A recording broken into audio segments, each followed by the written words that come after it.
Fala galera, aqui é o Paulo Aragão falando, sejam todos bem-vindos ao Giro Bitcoin, esse podcast diário que vai te informar no menor tempo possível sobre as últimas notícias que agitaram o mercado cripto mundial. Para começar o episódio de hoje, dia 2 de julho de 2025, cada unidade do Bitcoin está custando aproximadamente 108 mil dólares americanos, com uma alta ao longo dessas últimas 24 horas de aproximadamente 0,8%. Já o Ether, segundo o maior criptoativo do mercado, ainda está lutando para voltar para a marca dos 2.500, está nesse instante ali em 2.450, mas de qualquer forma está apresentando também uma valorização ao longo desse último dia de 0,2%. A gente consegue ver que as principais criptomoedas do mercado estão tendo valorização. BNB está valorizando 1%, o Solana está valorizando 0,6%, Tron está valorizando 1,4%, Cardano está valorizando quase 2%, a Sui está valorizando quase 3%. É verdade que a gente ainda vê algumas caindo, Chainlink caindo 0,17%, por exemplo, mas a gente vê que a tendência geral do mercado está sendo apontar para cima. E sem sombra de dúvida, a melhora do ambiente macroeconômico e das tensões globais está ajudando não só o mercado cripto, mas o mercado financeiro de uma forma mais ampla. Tanto é que se a gente olhar agora, por exemplo, o mercado americano, a gente vê que o S&P 500 está operando em alta de 0,26%, a Nasdaq está operando em alta de 0,45%, o Dow Jones está praticamente estável, com uma queda de 0,03%. O mercado americano está aberto há cerca de 1 hora no momento de gravação desse podcast, então a gente já consegue ver como ele está reagindo nesse momento inicial de negociação. E no dia de ontem, a gente teve algumas curiosidades nos ETFs de Bitcoin Spot e de Ether Spot do mercado americano. Na última segunda-feira, dia 30 de junho, no ETF de Bitcoin Spot, a gente teve um inflow de 1.145, que a gente acabou não conseguindo debater isso aqui ontem, porque ontem acabou não tendo episódio, porque foi feriado, onde eu moro aqui, eu não consegui gravar com a minha filha estando em casa. E no dia de ontem, dia 1º de julho, a gente teve um outflow, é isso mesmo. Se na segunda a gente teve uma entrada, na terça-feira a gente teve uma saída, e uma saída bastante considerável. Foi um outflow de 3.487 unidades de BTC, com o da Fidelity liderando, com 1.633 bitcoins sendo vendidos. Então, ETF de Bitcoin Spot, segunda-feira entrada, terça-feira saída. Já no dia Ether, a gente teve entrada tanto no dia 30 quanto no dia 1. No dia 30 a gente teve um inflow de 12.723 ETH e no dia 1º de julho a gente teve um inflow de 16.382 ETH, o que em dólar americano dá cerca de 32 milhões de dólares e cerca de 41 milhões de dólares aproximadamente, né, respectivamente, cada um desses dias. Então a gente consegue ver que apesar do ETF de BTC ter dado uma leve patinada no dia de ontem, o mesmo não pode ser dito do ETF de Ether Spot, e isso, sem sombra de dúvida, está ajudando na valorização do Ethereum. O Ethereum, que nem vocês sabem, perdeu muita atração ao longo dos últimos meses em relação ao Bitcoin, mas ali no mês de maio conseguiu se recuperar, no mês de junho conseguiu se segurar ainda um pouco também. Mas, de qualquer forma, é muito importante a gente ver esse aumento da adoção institucional, desse aumento do interesse dos investidores tradicionais pelo produto ETH, né? Pelos produtos relacionados ao Ethereum. E isso, sem sombra de dúvida, ajuda na valorização ou diminui a queda da criptomoeda em momentos de maior volatilidade. E os ETFs, eles são muito importantes justamente para essa questão de adoção das instituições, das empresas para as criptomoedas. Isso a gente consegue ver justamente com empresas comprando ETF, buscando se expor em Bitcoin, buscando se expor em ETH. E a Figma, que é aquela empresa de design, aquele sistema de design que é muito utilizado por web designer de uma forma geral, eles vão ser listados na Bolsa Americana, eles vão fazer uma IPO. E para isso eles estão entregando diversas documentações para a SEC, que é a CVM americana, que é a autarquia que regulamenta justamente o mercado de ação dos Estados Unidos. E dentro dessas documentações, a gente conseguiu ver que eles possuem 70 milhões de dólares em ETF de Bitcoin Spot e já tem 30 milhões de dólares em USDC preparados para comprar novos Bitcoins. Ou seja, eles já tiveram autorização do board deles, da diretoria, já converteram para o USDC, estão esperando o momento ideal para comprar mais 30 milhões de dólares. Movimento muito interessante, porque afinal de contas é mais uma grande empresa que vai ser listada na Bolsa de Valores americana, que possui Bitcoin como um ativo de investimento, que possui Bitcoin em sua tesouraria. A gente tem visto esse movimento de empresas que possuem BTC, que possuem criptomoeda, que são listadas em bolsa, se espalhando ao redor do mundo. E no dia de ontem, a Smarter Web anunciou a compra de mais Bitcoin. Eles adicionaram 24,7 milhões de dólares em BTC e agora eles possuem 773 unidades. É uma empresa de marketing digital e de design que agora comprou mais 230, possuindo justamente agora ao total 773.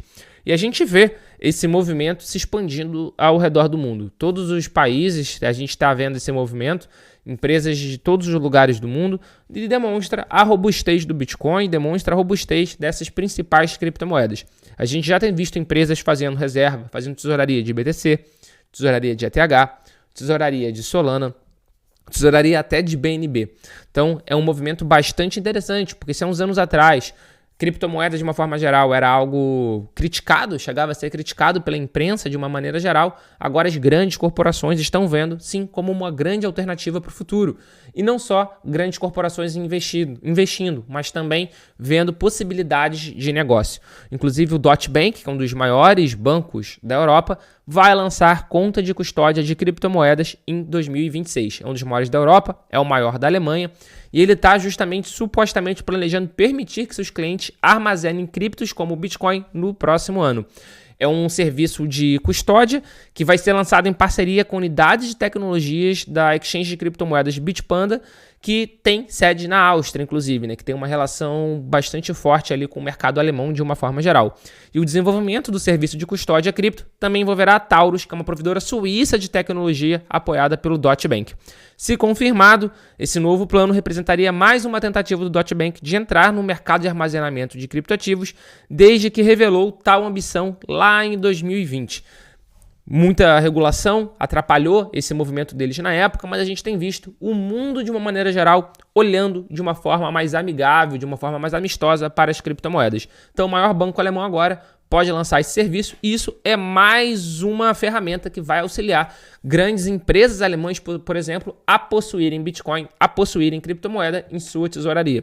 Esse tipo de serviço, naturalmente, acaba não sendo para mim, acaba não sendo para você, mas ele tem um papel muito importante na adoção do Bitcoin, na adoção das criptomoedas pelas grandes corporações.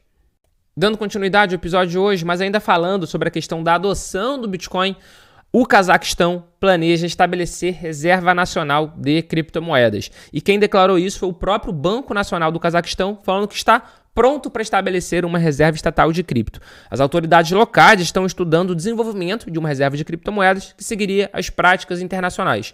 Normalmente, tais reservas tendem a ser financiadas com ativos digitais expropriados e operações de mineração de criptomoedas gerenciadas pelo Estado.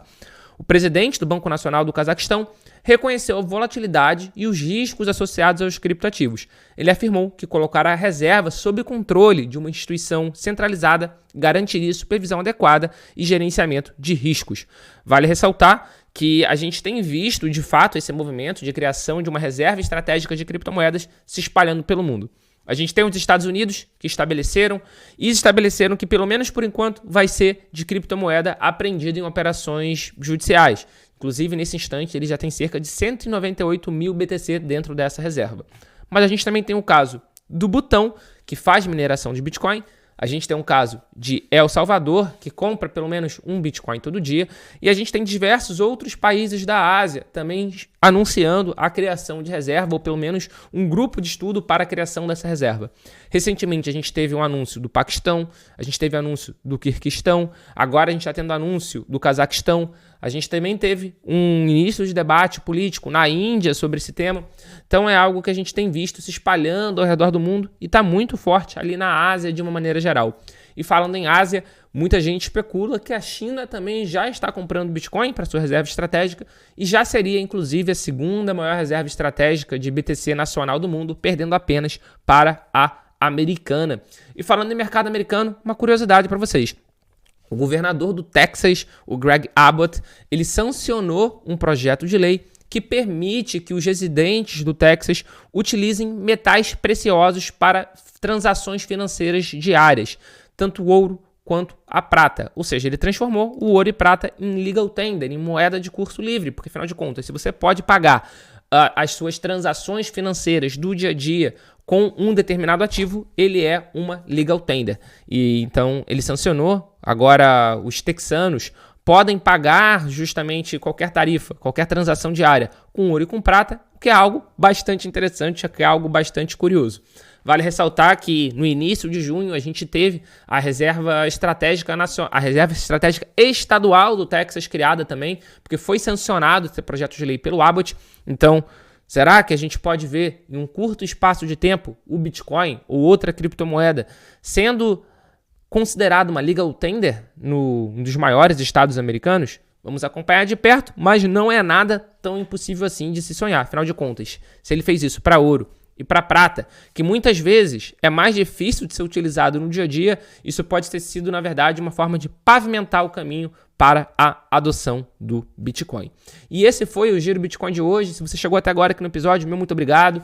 De novo, ontem eu não consegui gravar porque foi feriado aqui na cidade onde eu moro e minha filha ficou em casa e ficou um pouco difícil para poder fazer a gravação do podcast, mas o podcast é diário, tende a ser diário, com pequenas exceções ao longo de todo esse tempo.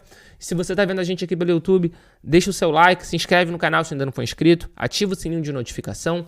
Se estiver escutando a gente por algum streaming de música, passa a seguir o podcast, dá 5 estrelinhas, que isso ajuda muito a divulgação e a continuidade aqui do nosso trabalho, a continuidade do Giro Bitcoin. Muito obrigado pela sua companhia no dia de hoje e a gente já tem um encontro marcado aqui no nosso episódio de amanhã. Valeu!